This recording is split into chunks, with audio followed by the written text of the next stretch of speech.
I'm interested in the problem of comparing well-being of complex whole concepts. So the problem of how you compare poverty, development, those sort of whole social science conceptual packages, and how you compare countries on those kind of dimensions. And I've been working over many years on bits, which I'm putting together here, of examples of how this has been working in different places. So what I want to talk about is 3 different recipes, I'm calling them, about how social scientists set about trying to measure poverty or development as sort of a preliminary to comparison for its own sake, as partly, but also because there's a comparative dimension nearly always in some of these projects. So the first recipe is the way that social sciences have created categories out of a set of complex parts to enable comparison to go on. An example I want to talk about is the Booth Poverty Project of observing poverty in late 19th century London. It's an observing project rather than a measuring project. The second example is where I think it's closest to there being a model there, is creating a model, a set of relationships that aggregates the parts into a numerical whole, and because of that makes an overall comparison possible and simple. So you can compare countries because you've got a single number as opposed to having lots and lots of different numbers. And that's a mid-20th century project called National Income Accounting, and it works at country level. And the third recipe I'm looking at, with the third example, is the one that Rebecca kindly mentioned, which is the project to create numbers on lots and lots of individual parts of a project, of a conceptual whole development in this case, to make multidimensional comparisons possible. But at the same time, that the way they've done that, the way that project has worked, has to preclude overall comparisons. So you have too many numbers to be able to actually compare these countries because you don't have the possibility of integrating them as you do in the second recipe. And the example I want to talk about there is the Sustainable Development Goals and Indicators. So an early 21st century project, again at country level, which I'm calling a numbering project. So I've got an observing project, a measuring project, and a numbering project, but they're all in the same domain of trying to get a handle on this overall kind of conceptualized space of poverty or development or whatever it is. And the reason I'm interested in these recipes is I'm really interested here in how things get measured. So understanding the problem of measurement, how do we know as a social scientist we've got a good measurement of an entity or project? This is not about knowing being able to measure the causes of something, but being able to measure the conceptual space that you've got and to put a number on that so that you can then, if you want to, make these comparisons, but also just as a way of creating knowledge on something. So a lot of social science measurement is actually really focused on trying to measure the causes of something, and this is about trying to measure the things that you think are in your socioeconomic world. So what are the conditions or requirements that tell us we've got a good measure of something, X, whatever it is? And it might seem a kind of simple problem, because if we've got numbers, aren't numbers always a measurement of something? Yes, but often the numbers we collect don't actually measure the thing we want them to do, and they cannot be combined to do so. And if they can't be combined to do so, you can't start comparing them. So, the simplistic view might be you've got numbers, they must be comparable. But this is actually to say, no, that's not the case, because you've not got the numbers that are measuring the thing you want to measure. And this problem is immediately evident, I think, when we're trying to measure these socioeconomic wholes. If you're trying to measure poverty in a town, development in a region, growth in a country, well, how do we know we've got measures of those things, right? How do we know the numbers we're throwing around are actually good measurements of the things? And that's the project I'm interested in, and what rules of satisfactory measurement we can appeal to. And here I'm sort of using 2 sort of landmark positions, if you like, in metrology, theory of measurement. One of which is Patrick Suppi's theorem I'm putting it in quotes, there is a theorem, but I've got a light version of it here, soup is light, which is to think of measurement requiring a match in properties between an empirical relational structure and a numerical relational structure. So I'll try and fill in what that means, but that's to kind of create quite a formal account of what measurement is. And Pat Supes was a famous philosopher of science, but also throughout his working life, also an experimental psychologist. So he was always searching when he was thinking about these theory of measurements and thinking about how, or maybe put it the other way around, because he was an experimental psychologist, he was very aware of this problem of measuring things which are not obvious how you measure them. Right? If you're trying to measure psychological qualities, how do you set about a measurement structure that enables you to do that? And a lot of experimental psychology he was working on was trying to figure out how to measure the characteristics which would give him some handle on the psychology that he was interested in. At the opposite end of this sort of two positions I've got is Finkelstein's dictum. I'm calling it a dictum again. It's a sort of way of thinking about it. And he was not a position set up against the Supes position, but it was at the other end of the spectrum, which is to say measuring always requires an observation. That is, it's a practical scientific project to think about how do you observe something in order to measure it. It's not just the result of a thought experiment. And I think if one wanted to create that comparison, then the issue of psychological measurement lends itself to thinking in a sort of thought experimental mode before you go out into your experimental lab. And I want to use these three recipes, three examples of measuring complex wholes to get a bit more of a handle on not just where Supes and Finkelstein come in, but why I think we need something more here. And I think that these recipes, and thinking about them prompted by your agenda of comparison, says, well, what else do I find we need for this comparative element? Well, we need to think about the world as a set of categories. It's not just their things, it's a set of categories or classes, so that we've already, in a sense, kind of conceptualized the bits in a particular way, rather than just thinking of the world as full of completely different things. And, or, possibly, we need to think of the world or these conceptualized spaces we want to get at as a set of part-whole relationships. So either you've got to think in terms of categories or you've got to think in terms of part-wholes if you're going to kind of make some progress, I think, in this project of measuring these big socioeconomic projects.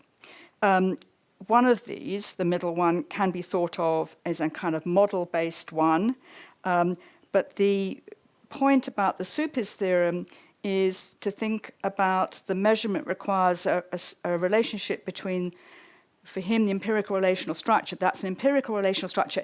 It's not a theoretically described structure, in a sense. It is one that you expect to find in the world because of the way you conceptualized what it is you're trying to measure. So it's, you might want to call it a quasi-theoretical, it's a conceptual kind of space in which you think you have good reasons for using that concept as a way of bootstrapping or generating your measurement.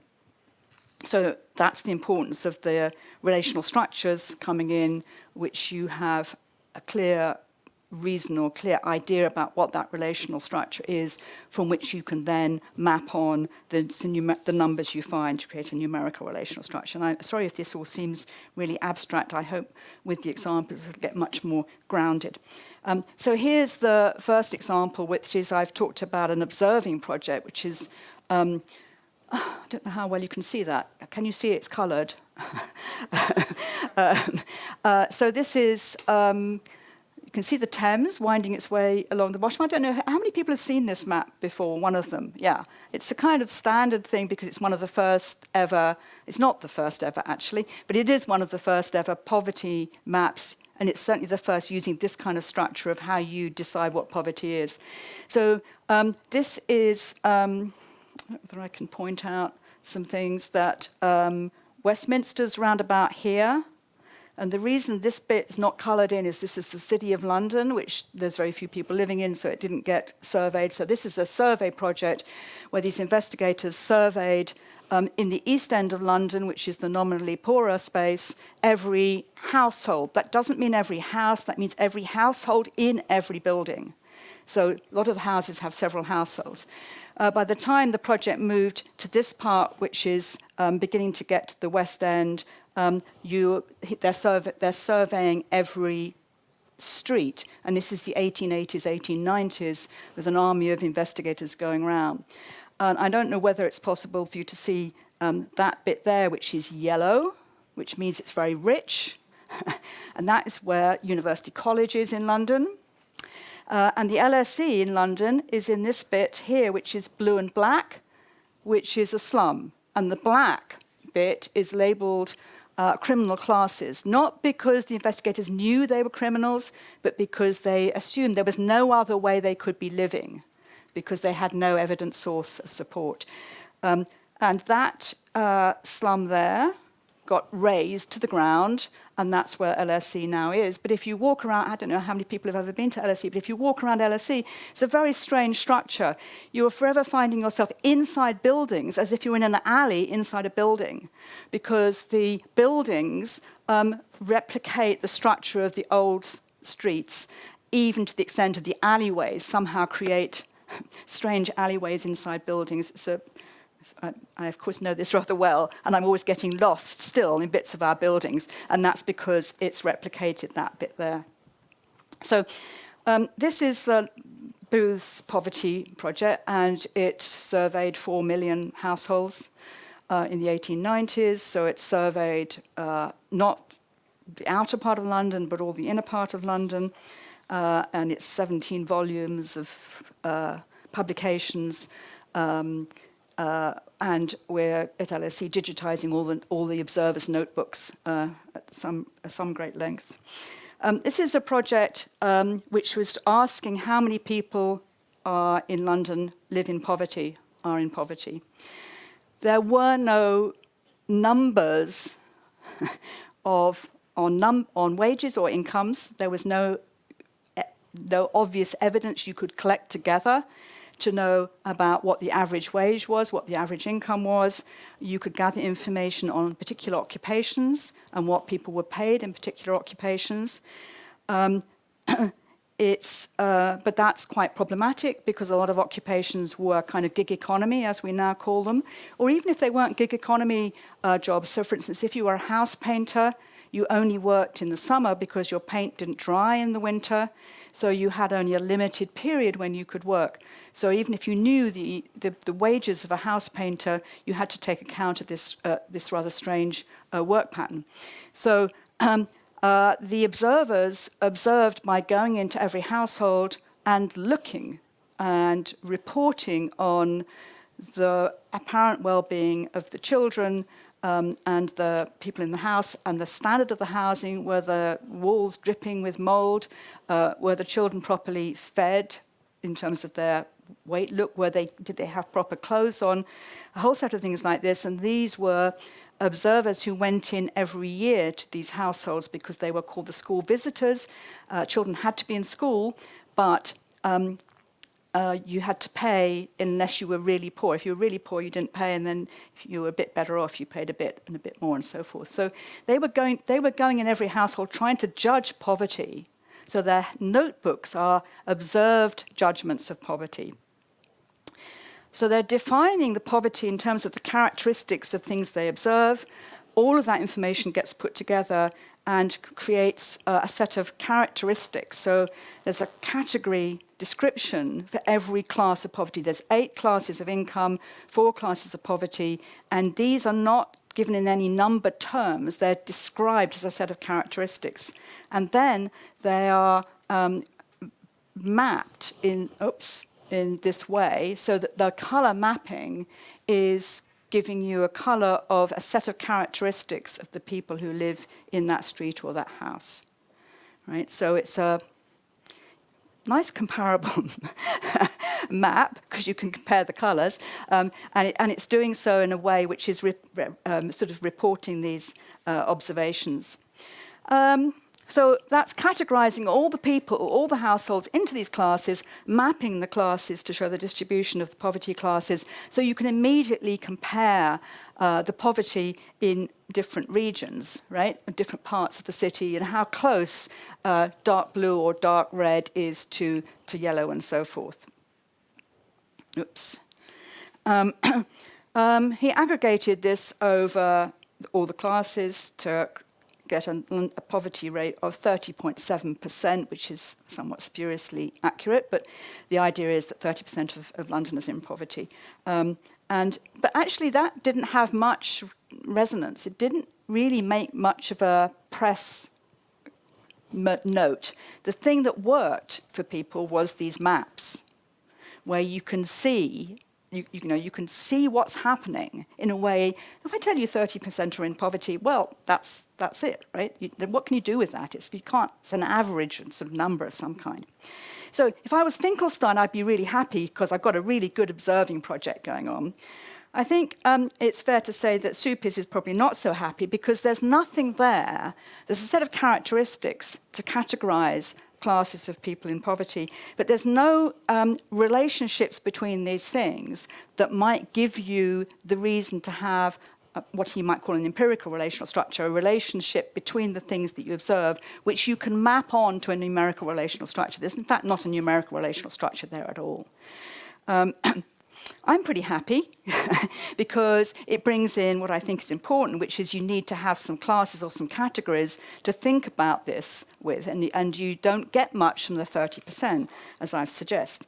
But what is also quite interesting here is another move, which is to compare the characteristics of a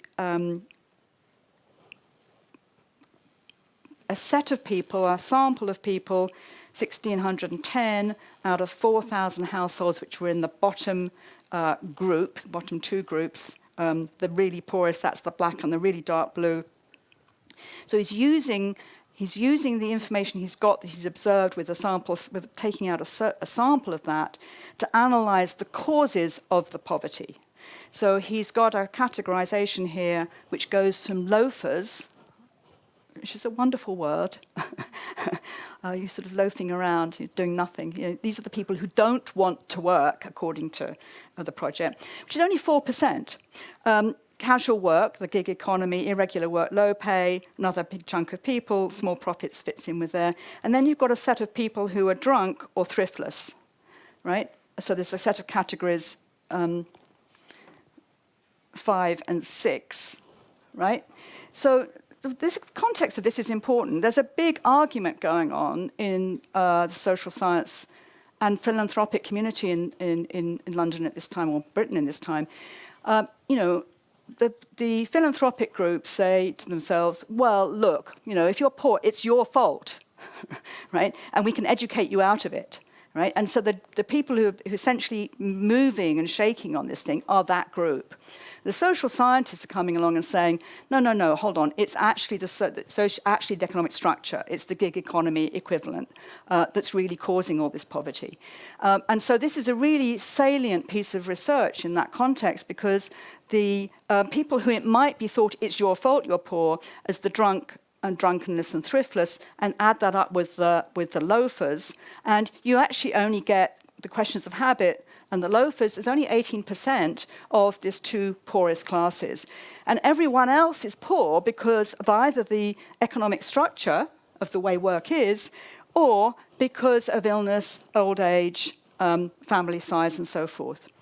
So one of the important things that's changing here is this kind of work alters the balance of the argument substantially. So the comparison really pays off and really makes a difference to the agenda, the public agenda.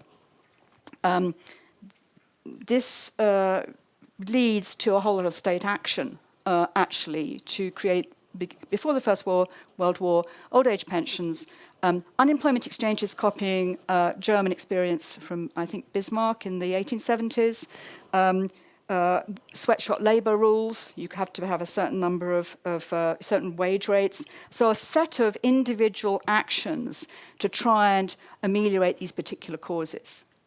So this is the reason I like this project, right? It's because you've got this comparative stuff possible. You've got these categories that actually give you some insight into the causes of poverty. So it's not that you're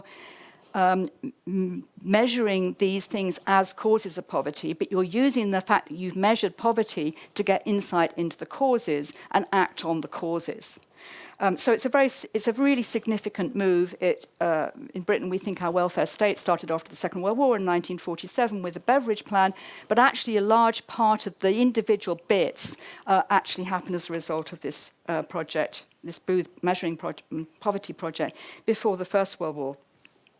So that's my observing project, where the recipe is creating these categories.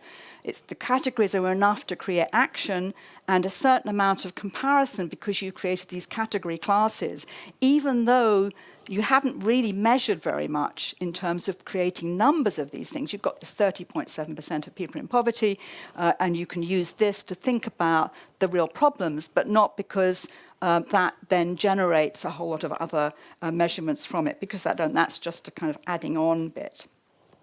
That's really different from this project, which is measuring the economy with GNP. I'm not sure what time I started and where I am on the time. We're okay. Okay. So the GNP, Gross National Product, aims to measure the whole national economy. It's a very ambitious measuring project. And economists here started with what I think of as a theoretical relational structure. That is, they conceived of the nation in the 1930s, well, Keynes and his group of national income accountants who were developing at the same time, conceive of the nation as a kind of aggregate household. An aggregate household that has incomes, outputs, and expenditures. And this creates what we think of as a national income accounting model. Now, most people who work on the history of numbers do so on thinking about the history of statistics.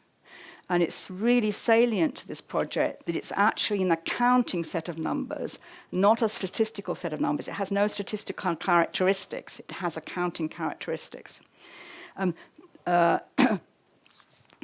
Here's what I mean by that. Here are the categories in which national income accounting works.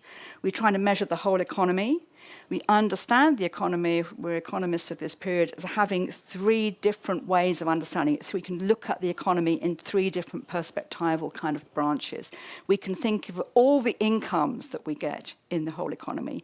We can think of all the outputs we make in the whole economy. And we can think of all the expenditures we make in the economy. Same as a household. Each household has incomes, we hope, has outputs, and it has expenditures. So you're grossing up. You're not thinking of the individual. You're thinking of the economy as something like that. This is one of the first tables which was used to explain this in a sort of fairly straightforward way. And we've got the three categories there, and they're broken down into these different as you say, perspectives. Now, there's a kind of interesting historical bit here, so just let me kind of have a little bit of a side issue into the historical bit. So the first column, net national income, is those categories there are the categories that classical economics thinks in. So late 18th century through to Marx. So Adam Smith through to Marx, where their concern was, as economists, was to think about how economies grow, but because they were mainly interested in the theory of distribution, right? So it's not the growth per se, although that's one of the big things they're interested in, but if you know the growth, how does the growth work to change the distribution between classes? And you can see where Marx is obviously in that, but Adam Smith and that whole crew are kind of in the same place. So you divide the distributional problem into those landlords who get rents, capitalists who get profits or interest, and workers who get salaries and wages. So that's the way to cut up that first column, and as I say, historically it's associated with those much earlier theories about growth. The second column on output is not really associated so much with theories, but is very closely aligned with a move to get censuses of production. So this is when societies in Europe are beginning to count what gets produced. And they do so by having categories into which to put those production outputs. So agriculture, mining, manufacturing, distribution, transport, services, they're the classic categories, if you like, into which counting gets put, based from the mid-19th century onwards. The third column here, net national expenditure, is the new thing that's going on. So whereas the classical economists up to Marx theorize the process in which distribution happens and why different groups get different amounts, the expenditure one is what's known as the beginning of macroeconomics, for those of you who are not economists. It assumes that you've got some reasoning possibility within the categories you've got. So the relationships between total expenditure, net investment expenditure on goods and services are related in a model. So that's where your model account is, because it's in a model of how the macroeconomy works, how the economy works as a whole, thinking of it as just a spending economy. So there's a specific model in there which tells you what those categories are in a quite an explicit way, and tells you the relationships between those categories. If you change this bit of the category, what else happens? So that's where the model bit comes in. So we've got all these categories. The point of these national income accountants is they try and then observe or find numbers that measure all the bits in that, all the bits that are in there. They go and find them numbers, or make them, create the ways of measuring them in order to fit them into these subcategories they've got. And the important reason why we need to think about this as accounting is the bottom lines had to be the same. Right? It's an accounting model, accounting notion of the world. Your total income must equal your total output must equal your total income, must equal your total expenditure. So if you don't spend everything, you've saved it, so it's still in there. So it's an accounting rule that is driving the fact that the way these things get put together, and it creates a triangulation process, because if they don't add up, you've missed something. So it's a really useful point to make. Statistics doesn't work like that. Right? It's a very different way of thinking about numbers. So this is why I want to sort of stress the accounting thing, because I think it gives us different kind of constraint on the way you reason and the way you have to put things together.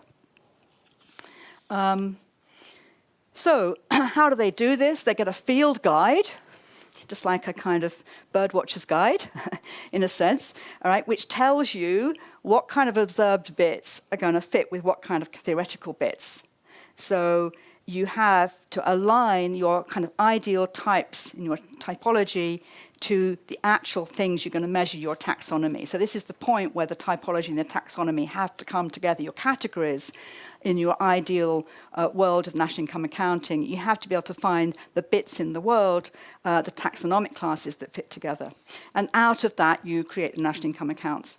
I think Supis is pretty happy there. I think Finkelstein's pretty happy. It's an observing project. It's got a clear empirical relational structure on which you can map your numerical relational structure. And I'm fairly happy because I realize all this depends on you having categories and being able to divide it into categories and fit your categories together. And it's got a whole part point, right? You've got to count everything, and you've got to be able to get all the parts together in order to be able to get this thing to work.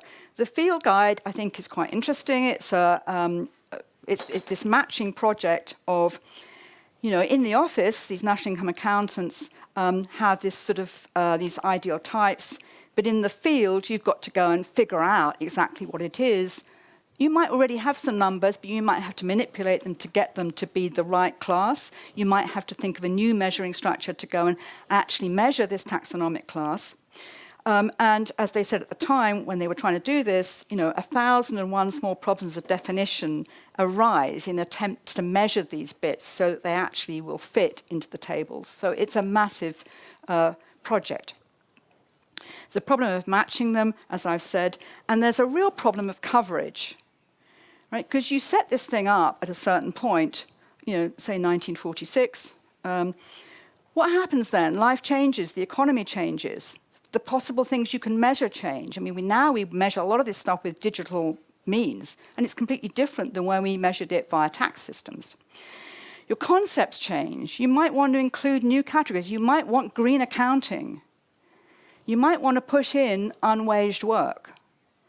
So all of these things create a problem because it's not a stable system of measurement. And in fact, you know this because if you look at the field guide, they set up the first field guide, whenever it was in the late 1940s. Gradually, the field guide gets bigger and bigger and bigger as they add bits on. And then every now and again, they have a new standardization, and the field guide gets short, and then gradually it gets bigger again. So it's a moving project all the time. The problem about coverage is a problem of comparisons. The national income accounting was originally conceived by Western economists, quotes, and it's thought it's supposed to work everywhere. But the initial investigations by an interesting economist called Phyllis Dean, who was sent out to Africa to try and work out whether or not these categories fitted, these categories thought up in America and Britain fundamentally, fitted to these African economies. And she sort of threw up her hands in horror after a couple of years to trying to figure this out and said, no, it just doesn't work here because for a whole set of reasons, right? The national income accounts draw a line around the category of households, and anything that exchanges or is produced within the household doesn't count, right? That's another economist of the day said, if a man marries his cook, national income falls, right? Because suddenly that wage labour is no longer wage labour. So there's a Western line, which thinks of the household as the unit. But in fact, in a lot of these African economies, that's not what happens. A wife might charge her husband if she cooks nice pastries. She would certainly charge him if she brewed beer. So there's all sorts of things which exchange for money inside the household. And the other problem is there's no set household in a lot of these points in this African economies when she was there. There's assumption that a household is a household. But if you're actually living in a country or an environment in which all sorts of children from relatives come and stay, some people are there, some nights they're not there, other nights, there's no stable household. So although she said this doesn't work, the categories became standardized, and I think the standardization is a really important theme in all of this about how standardization and equivalences, which I haven't talked about, which probably we should, how you figure out equivalences. But the categories, the coverage became standardized on the Western mode to enable national comparability, but also because the international agencies, which were becoming important in the economic environment in the period just after the Second World War, insisted that you could not get any aid from the World Bank, the IBRD, United Nations, unless you had your national income accounts done. So it became a set thing that you had to have to get any help from the international community. So they standardized really quickly, maybe 2 or 3 years, which is very unusual with this kind of project. Nevertheless, I rather like it because it has these good categories of satisfactory measurement despite all these problems. Okay, so the third project I want to talk about is the GNP, moving from GNP to poverty to development. So we think about the two moves we've already made. We've had development is a bit like boost poverty. So we're thinking about measuring development in this post-Second World War period. Its multidimensional aspect It's multidimensional in causes. It's one of these very complicated kind of maybe weird concepts that social scientists have. And it's changing radically from the 1950s, 1960s, all the way through. Thick, informative definitions that you have to have, because development is this, as I say, very complex kind of notion. And the measurement structures were quite slow in developing the kind of complexity that the social scientists were theorizing about development. So I focused here on the UNDP, United Nations Development Project, and you can see quite clearly how they moved from having national income per head as the measure of development. Well, what kind of a measure is that? I mean, if you happen to be Saudi Arabia, you have, or an oil-rich country, you have huge GNP per head, but it doesn't say anything about the relative poverty or the relative distribution of poverty in that country.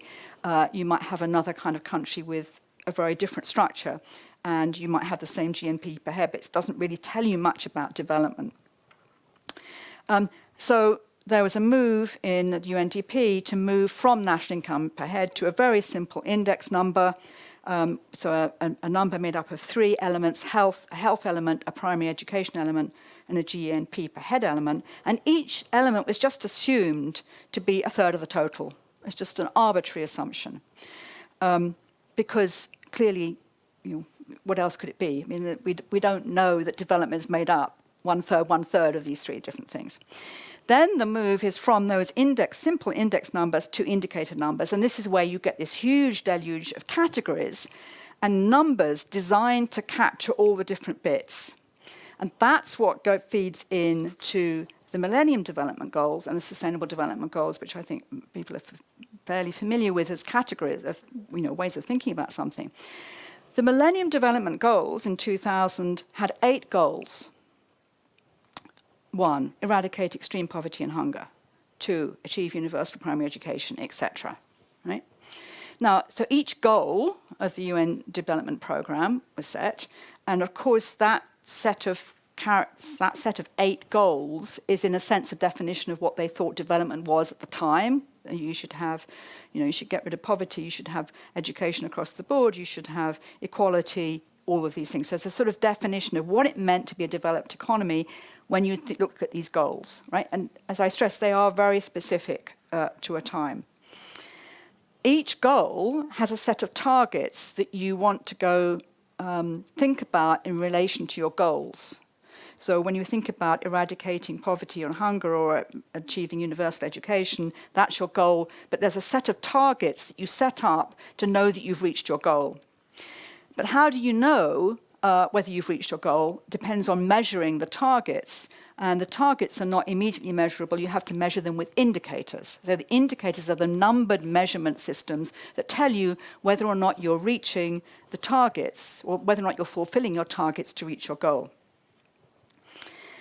So it's quite a complex structure of putting together goals, targets, and the indicators as the measuring structure.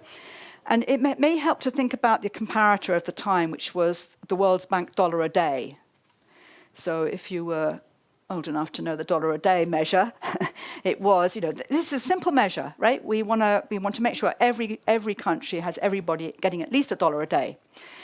A really nice, simple measure, concentrated the mind, created lots of fundraising of all sorts, and a sort of an agenda of action. I'm not making fun of this, actually, because I think it's really important that some of these things create actions, and that's the one that creates actions in a very immediate way. But it's quite it doesn't give you much possibility, right? It's just $1. It's just talking about the income per day. But if you look at those 8 goals, 21 targets, and 60 indicators, and compare that with the Sustainable Development Goals that come in 2015, first of all, we've moved from 8 goals to 17 goals. We've moved from 21 targets to 169 targets. And we've moved from 60 indicators measuring, creating numbers to know whether we've got the targets to reach the goals, to 231. And 231 is actually not the right number, but it's the number when I was making these slides, because it kind of goes up and down a bit. But a lot right? A larger number of them.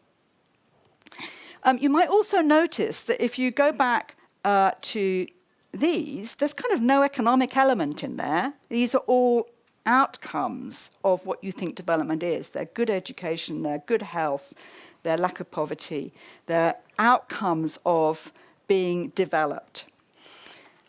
The Sustainable Development Goals, actually, if you look at the middle structure, the middle bit, is actually kind of bringing the economics back in, because it's talking about work, it's talking about industry, infrastructure, it's talking about inequality, it's talking about a set of things which aren't even in the Millennium Development Goals. And it's got a much better environmental stuff down at the bottom line here.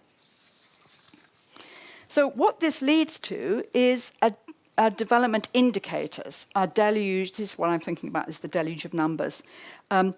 They want to quantify the world for every aspect of development, for all countries, for every year. Yeah, it's like Booth, but we're going to put numbers on it. Right? So it's not just observing, we're going to be able to number all this stuff, and numbering is your 231 indicators. Now, the whole point of this initially was to create comparability, because the UN thought if you could create this numbering structure, countries would start competing. When they realized they were really bad on one, they would work hard on that. And to some extent, that has happened, right? It's revealed particular weaknesses which countries have acted upon, partly because you create pressure groups to act on that particular indicator to help you reach that goal. But from my point of view, they're not very good measurements. They're not really good ways of measuring these things because of this problem I'm going to call stretch. And the second is you can't integrate them into any overall measurement, so you can't compare countries in any easy way, as you can with GNP. Because you have one number with GNP, one number every year, whatever. You can maybe have the subcategories.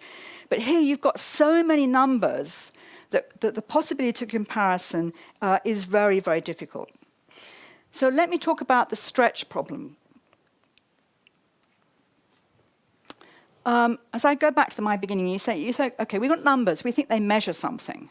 But it's actually really unclear what these indicators are trying to measure, are actually measuring. They're trying to measure, but they're not actually measuring. So each of those MDG and SDG notions, definitions, concepts about development, they differ, but they have a set of, each goal has a set of targets, so you kind of define the goal in terms of the targets, and then you're trying to think of the targets in terms of these indicators. If you look at the MDGs, these goals are quite well specified. They're quite specifically specified. And so you can potentially think of your indicators numbers as really getting a grip on whether or not your targets are being met and your goals are being met. But when you get to the SDGs, they become very, very broad and ill-defined. So you operate between your indicators and your goals at a much greater stretch. This is probably a bit peculiar, I'll fill in what I mean here. Right? So MDG 1, eradicate extreme poverty and hunger. You have 3 targets, 9 indicators. Right? Target 1, halve between 1990 and 2015 the proportion of people whose income is less than $1.25 a day. Really quite well specified, right? The target's quite well specified. You can figure out how an indicator is going to get you there. You can see the relationship between an indicator number that you could get for that and that target and that goal. If you go to the SDG 1, end poverty in all its forms everywhere, wonderful.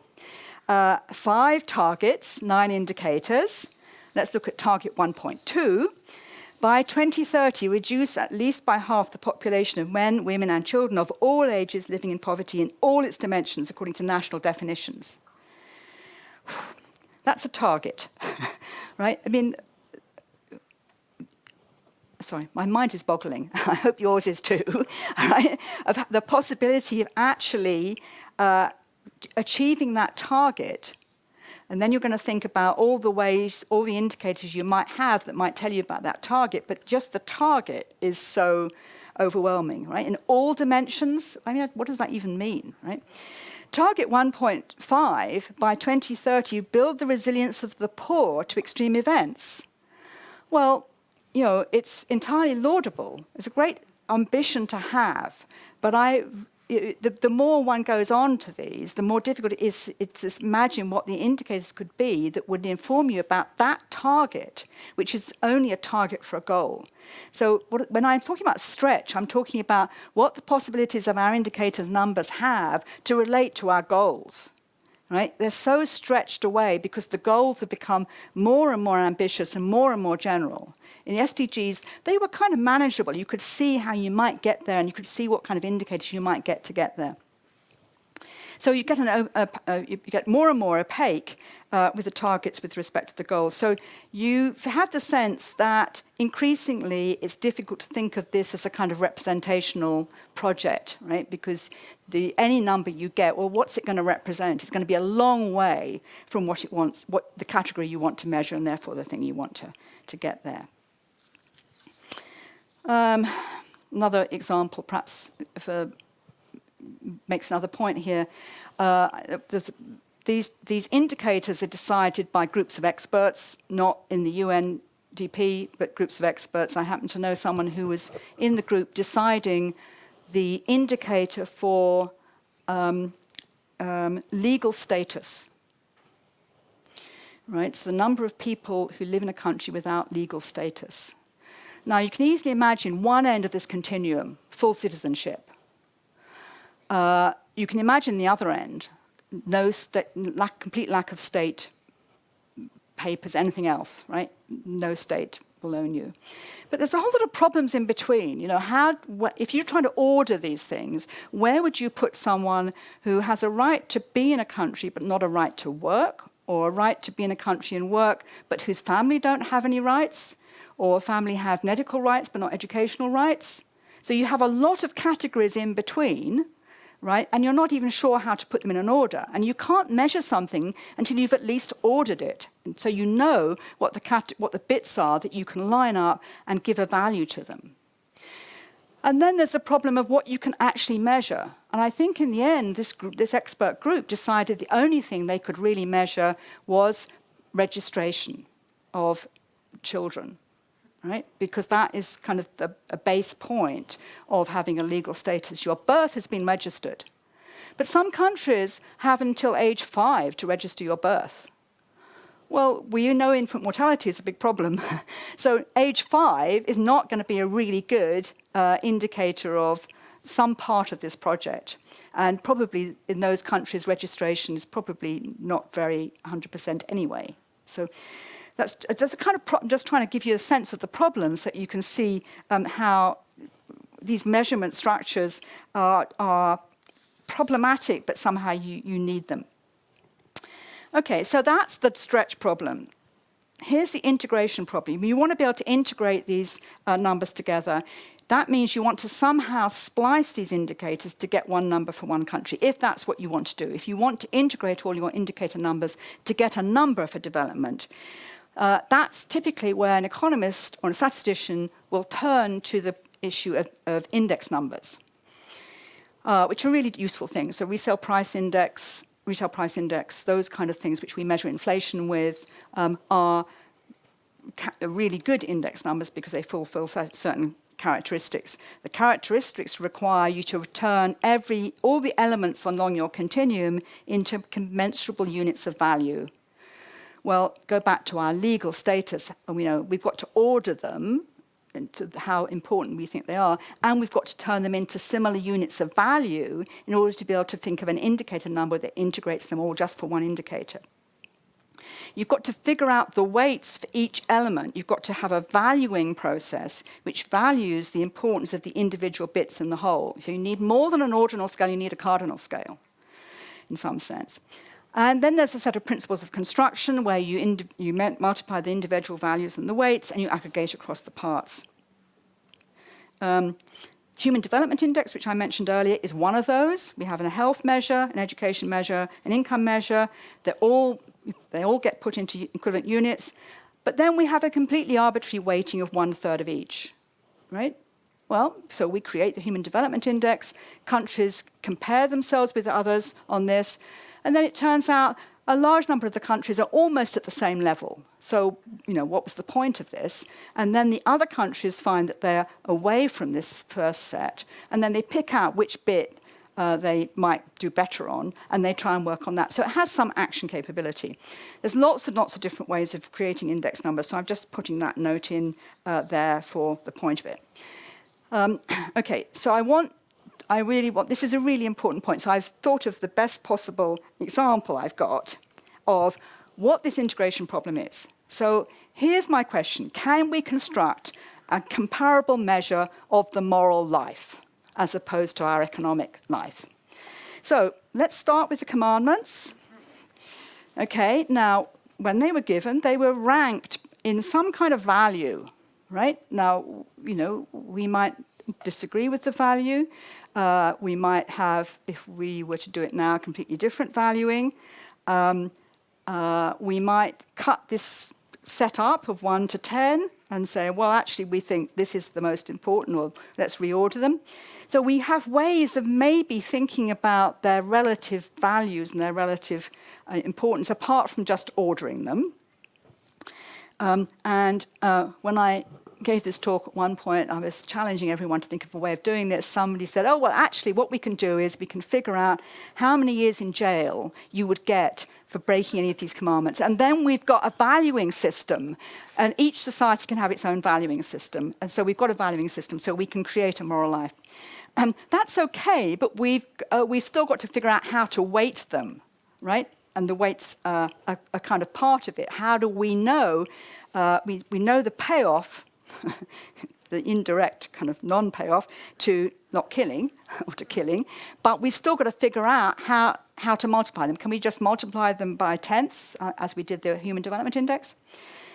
And the 7 deadly sins, we don't even have an order for those, right? So, if we're thinking of constructing our moral life out of the 7 deadly sins, that's the order they're often given in, but they come in different orders. So, and one can think of, really serious questions about, well, how do we order, genocide versus war crimes versus environmental disasters? Well, these are really serious moral questions, but they're the similar kind of question they have the same structure of this project. They have the same structure of could we construct a moral life index, right? Because if we could get an index number, we've got one number, and then we can compare the countries, right? So indicators versus index numbers is really important for me. Index numbers are a principled aggregate measuring instrument. We represent the parts individually, and we can represent the whole, and we can represent the whole itself. The indicators are individually okay, but we can't aggregate them. So we have good measuring power, maybe as the bits, probably not for the whole, and probably not for things like UNDP because of the stretch. Well, they're not even good measurements. So if we think about our comparison problem, we've got to think about the integration problem of the separate parts for the whole as being part of our comparison problem. So paradoxically, the more indicator numbers you have, the more separate things that you measure, the harder it is to make these overall comparisons. Then there's a sort of problem about, okay, what can you do with this? I'm part of social scientists, so I'm always worried about, I'm always interested in the state and in the action you can use these things for. And actually, they both have problems. Both index numbers and indicators have problems if you're trying to use them as targets.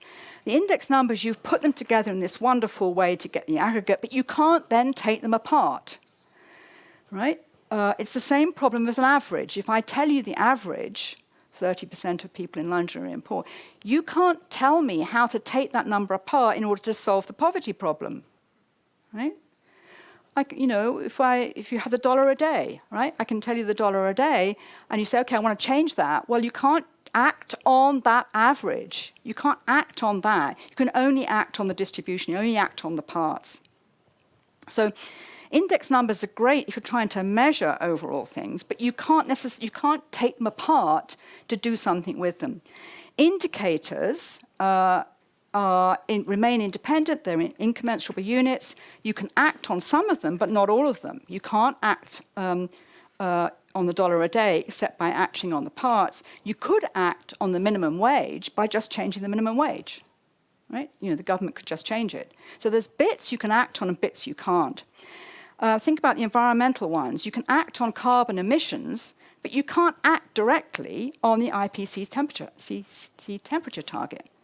So these indicators have potentiality for action that the index numbers don't have, but not all of them do. But at least they give you some areas where you can create state capacity to change how development goes on. Okay, so good measuring instruments, easier to observe poverty in development than to measure it. You can get simple measures of the parts, difficult to get integrated measures of the whole. From the social science point of view, we've got these concepts which we try to measure. We can measure them in lots of different multiple bits. We can view them from many angles, but that doesn't give us the comparability possibility. So if you were looking for good measuring instruments as the whole, that's the index numbers and the accounting systems, they do take account of the multi-sided world, and they do have ways of integrating in good metrological ways. But they don't necessarily, more numbers doesn't necessarily enable more comparisons, because the indicator stuff is always there problematically for you. So thank you for your attention. Thanks to my collaborators over the years on all of this stuff. And I'm very happy to completely move off this agenda if you want me to in the Q&A onto modelling. I also would like to apologise to everyone here that I won't be here on Saturday. So if you want to argue with me about any of this apart from this evening, I'll be here all tomorrow. Thank you very much.